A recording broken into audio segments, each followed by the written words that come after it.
السلام علیکم۔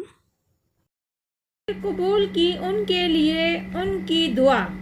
ان کے رب نے کہ میں ضائع نہیں کرتا عمل کسی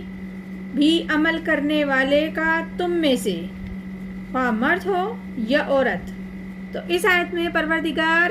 جب اہل ایمان والوں نے دعا کی اپنے رب سے تو پھر رب نے ان دعا کا جواب دے رہے ہیں کہ یہ بھی دعا کی قبولیت کی انتہا ہے کہ فوراً اس دعا کے بعد قبولیت کی اللہ نے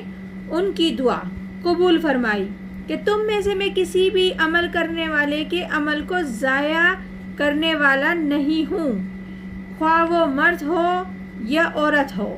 یعنی کسی کا بھی عمل جو نیک ہوگا وہ ضائع نہیں ہوگا، اس کو پورا اس کا اجر دیا جائے گا اور رب العزت کی لسٹ میں وہ شامل